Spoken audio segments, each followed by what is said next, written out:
अमी अर्ज करते हैं, या रसूल अल्लाह, मैं जमीन को पूरा पलट कर देख चुका हूँ, मैं आसमान को पलट कर देख चुका हूँ। या रसूल अल्लाह, आपके जैसा हसीन व जमील आज तक मेरी आंखों ने देखा ही नहीं। जिब्रील अमीन कहते हैं कि चप्पा चप्पा छान कर ये कह उठे रूहुल अमीन, आप सा कोई नहीं है सारी कायनात में, आप सा कोई नहीं है सारी कायनात में, और जिसको जो चाहे अता कर दे वो है मुख्तार कुल, रब ने सब कुछ दे दिया है मुस्तफा के हाथ में। हजरात मोहतरम, ये नाते पाक पढ़ना ये कोई आम बात नहीं, बल्कि नाते पाक पढ़ना ये सहाबा की सुन्नत है। नाते पाक पढ़ना ये सहाबा की सुन्नत, और नाते पाक सुनकर दादो तहसीन से नवाजना ये नबियों के इमाम जनाब मोहम्मद रसूलुल्लाह की सुन्नत है। तो हज़रात मोहतरम, हम लोग सुन्नते रसूल पर भी अमल करते हैं और उलमा के बयान सुनकर अपने कुलूब को मुनव्वर मुजल्ला भी करते हैं। हमें रूह को गरमाने के लिए नाते पाक भी सुनना है और अपने अंदर इल्म की रोशनी पैदा करने के लिए उलमा इकराम की तकरीर भी समाअत करनी है। हसन बिन साबित कहते हैं, या रसूल अल्लाह, आप जैसा चाहते थे अल्लाह ने आपको वैसा ही पैदा फरमाया, और आपके जैसा हसीन मेरी आंख ने कभी देखा ही नहीं, और मेरी आंख देखती भी तो कैसे, बल्कि रूए जमीन में कभी भी वैसा बच्चा पैदा ही नहीं किया गया। तो हज़रात मोहतरम, ये है मेरे मुस्तफा की शान।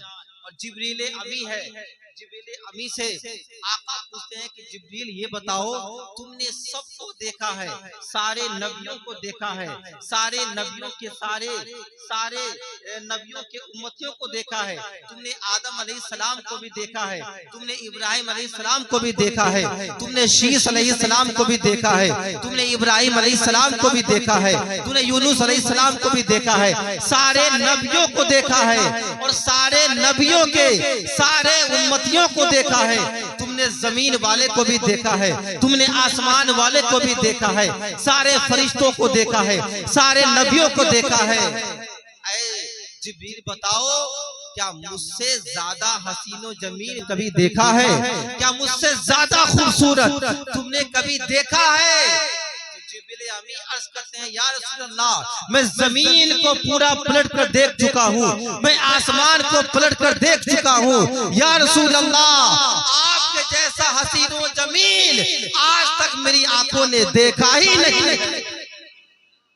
जिब्रील अमीन कहते हैं कि चप्पा चप्पा छान कर ये कह उठे रूहुल अमीन, आप सा कोई नहीं है सारी कायनात में, आप सा कोई नहीं है सारी कायनात में, और जिसको जो चाहे अता कर दे वो है मुख्तार कुल, रब ने सब कुछ दे दिया है मुस्तफा के हाथ में। हजरात मोहतरम, ये नाते पाक पढ़ना ये कोई आम बात नहीं, बल्कि नाते पाक पढ़ना ये सहाबा की सुन्नत है। नाते पाक पढ़ना ये सहाबा की सुन्नत, और नाते पाक सुनकर दादो तहसीन से नवाजना ये नबियों के इमाम जनाब मोहम्मद रसूलुल्लाह की सुन्नत है।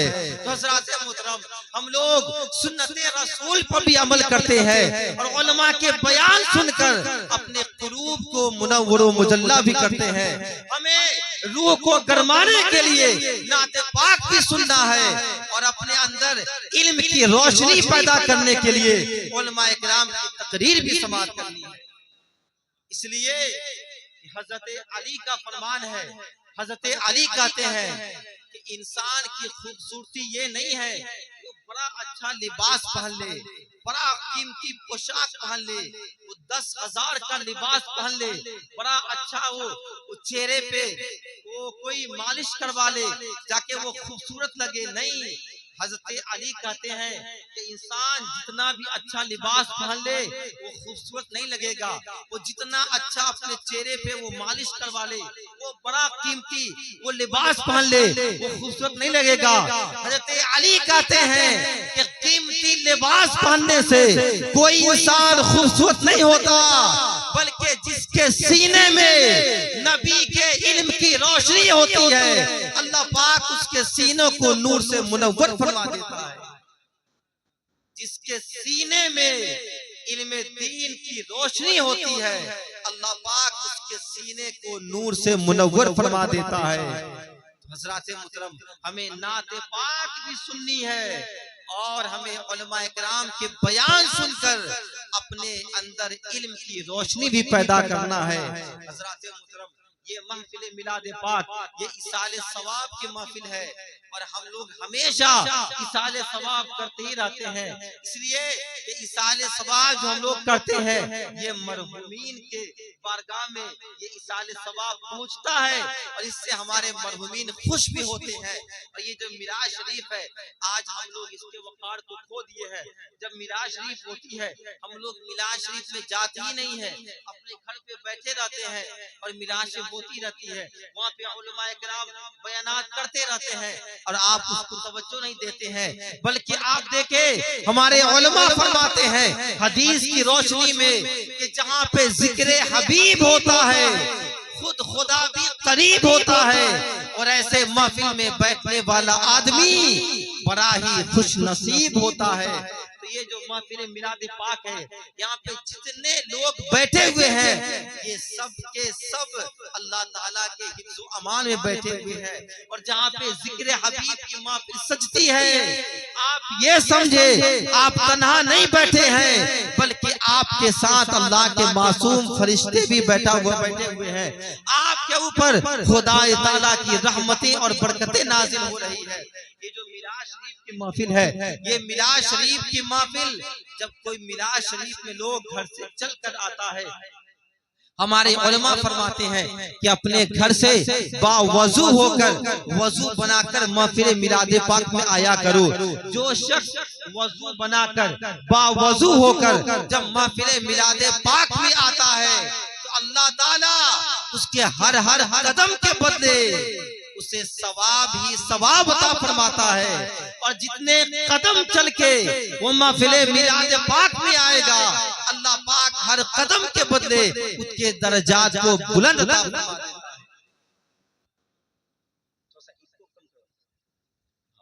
जरा आप अंदाजा लगाएं कि जो शख्स घर से चलकर महफिल मिलाद पाक में आता है, वो जितना कदम चल के आता है, अल्लाह पाक हर कदम के बदले उसे नेकियां ही नेकियां अता फरमाता है। आज मिलाद शरीफ हो रही है, हम लोग घर में बैठे हुए रहते हैं। जरा सोचे उलमाए किराम कहां से तशरीफ लाए हैं आपको कुरान की बातें बताने के लिए, आपको हदीस की बातें बताने के लिए, और आप घर से चलकर मिलाद शरीफ में नहीं आते हैं। और उलमाए किराम बताइए कहां से चलकर आपको इल्म दीन सिखाने के लिए आ गए।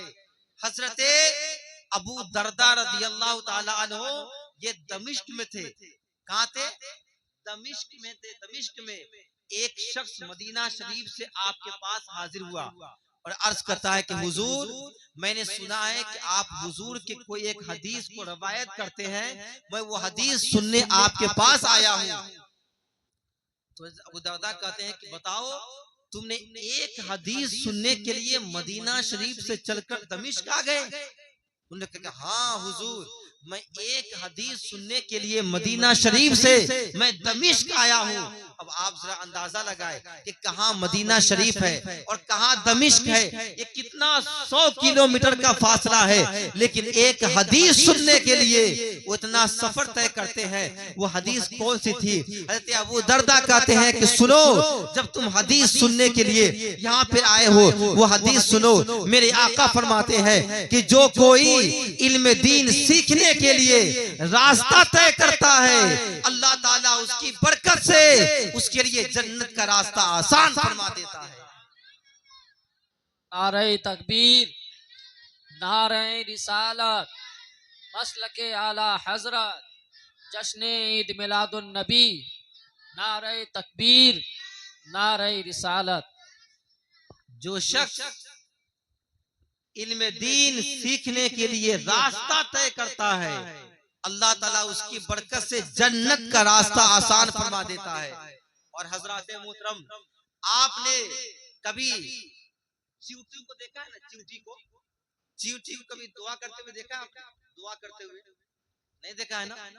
लेकिन आप हदीस पाक पढ़े, हदीस पाक में आता है कि जो चींटियां हैं जो सुराख में रहा करती है, जब कोई बच्चा इल्म दीन सीखने के लिए, चाहे वो बच्चा हो, चाहे वो नौजवान हो, चाहे वो बूढ़ा हो, जब इल्म दीन सीखने के लिए वो उलमा के पास तशरीफ लाते हैं, या महफिल मिलाद पाक में तशरीफ लाते हैं, या उलमा के पास वो मदरसा में जाकर वो बैठते हैं, या उलमा के पास आकर वो कुरान की तालीम सीखते हैं, वो हदीस रसूल सीखते हैं। आप हदीस पाक पढ़े, हमारे आका फरमाते हैं कि जो सुराख में जो चींटियां हुआ करती है, वो चींटियां इल्म दीन सीखने वालों के लिए दुआए मगफिरत किया करती रहती। आप अंदाजा लगाएं कि जो चींटी सुराख में है, वो चींटी दुआ करती है किसके लिए? कि जो शख्स अपने घर से चलकर महफिल मिलाद पाक में आए इस नीयत से कि वहां पे उलमा इकराम जो बयान करेंगे, जो कुरान की बातें बताएंगे, जो हदीस की बातें बताएंगे, हम उनकी बात सुनेंगे, उनकी बात सुन के उनके बात पे अमल करने की कोशिश करेंगे, कुरान की बात सुनेंगे। खैरुकुम मन तअल्लमल कुरान व अल्लमहु, तुम में बेहतरीन शख्स वो है जो कुरान सीखे और दूसरे को सिखाए। तो मिलाद मुस्तफा में क्या होता है? उलमा इकराम कुरान की बातें बताते हैं, उलमा इकराम रसूलुल्लाह की हदीस सुनाते हैं, और जब कुरान की बातें बताई जाती है, जब हदीस रसूल सिखाई जाती है, तो सीखने वालों के लिए जो सुराख में चींटियां होती है, मेरे आका फरमाते हैं कि वो चींटियां उसके लिए दुआए मगफिरत किया करती है। अब हम लोग तो गुनाहगार हैं, हम लोग है ना गुनाहगार भाई, न कभी सही से नमाज पढ़ते हैं, न कभी रोजा रखते हैं, कभी झूठ बोलते रहते हैं, कभी चुगलखोरी करते रहते हैं।